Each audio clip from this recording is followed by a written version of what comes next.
भगवान शिव बाकी देवताओं से इतने अलग दिखाई देते हैं। वे न सोने के महलों में रहते हैं, न राजसी कपड़े पहनते हैं। उनका निवास शमशान है, गले में सांप है, शरीर पर भस्म है और आंखें अक्सर बंद रहती हैं। पहली नजर में ये सब अजीब लगता है, लेकिन अगर गहराई से देखा जाए तो भगवान शिव का पूरा स्वरूप एक गहरी साइकोलॉजी को दर्शाता है। इसे ही कई लोग शिव साइकोलॉजी कहते हैं, यानी जीवन को समझने और अपने मन को जीतने की कला। आइए इस छोटी सी वीडियो में हम जानते हैं शिव तत्व से प्रेरित ऐसे 4 पॉइंट्स जो हमारा जीवन बदलने की ताकत रखते हैं।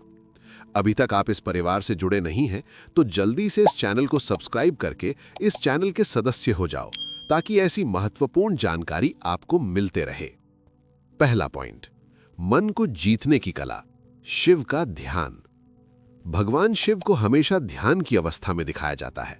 ये केवल धार्मिक प्रतीक नहीं है, बल्कि एक गहरा मनोवैज्ञानिक संदेश देता है। आज के समय में इंसान का मन हर पल भटकता रहता है।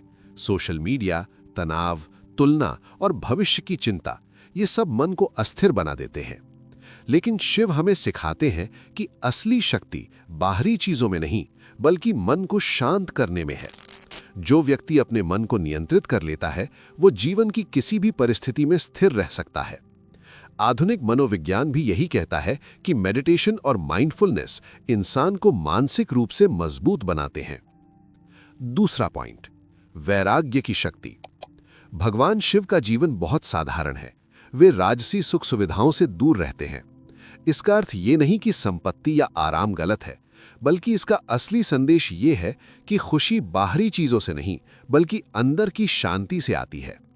आज के समय में लोग ज्यादा से ज्यादा चीजें हासिल करना चाहते हैं, पैसा, नाम, शोहरत, लेकिन फिर भी कई लोग अंदर से खाली महसूस करते हैं।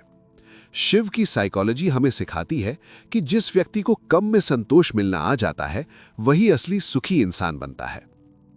तीसरा पॉइंट, डर पर नियंत्रण, गले का सांप। भगवान शिव के गले में सांप दिखाई देता है। मनोवैज्ञानिक दृष्टि से सांप अक्सर डर और खतरे का प्रतीक माना जाता है, लेकिन शिव उसे अपने गले में धारण करते हैं। इसका अर्थ यह है कि उन्होंने अपने डर को अपने ऊपर हावी नहीं होने दिया। जीवन में हर इंसान को डर लगता है, फेल होने का डर, लोगों की राय का डर, भविष्य का डर। लेकिन शिव साइकोलॉजी कहती है कि डर से भागने के बजाय उसे स्वीकार करना ही असली साहस है। जब इंसान अपने डर को समझ लेता है, तब वही डर उसकी ताकत बन सकता है। चौथा पॉइंट, तीसरा नेत्र, जागरूकता की शक्ति। भगवान शिव का तीसरा नेत्र उनकी सबसे रहस्यमयी पहचान है। आध्यात्मिक और मनोवैज्ञानिक दृष्टि से ये आंतरिक जागरूकता यानी इनर अवेयरनेस का प्रतीक है। तीसरा नेत्र खुलने का मतलब है कि इंसान अपने अंदर की सच्चाई को देखने लगता है। अक्सर हम जीवन में बाहरी दुनिया पर इतना ध्यान देते हैं कि अपने मन और विचारों को समझ ही नहीं पाते। लेकिन जब इंसान खुद को समझने लगता है, तब उसके जीवन की दिशा बदलने लगती है। आधुनिक साइकोलॉजी भी कहती है कि सेल्फ अवेयरनेस ही पर्सनल ग्रोथ की सबसे बड़ी कुंजी है।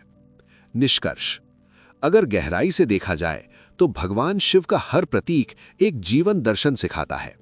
मन को शांत रखना, डर का सामना करना, बाहरी चीजों से ज्यादा अंदर की शांति को महत्व देना और अपने भीतर की चेतना को जागृत करना, यही है शिव साइकोलॉजी।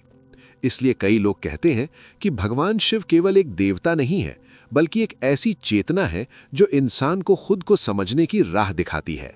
ओम।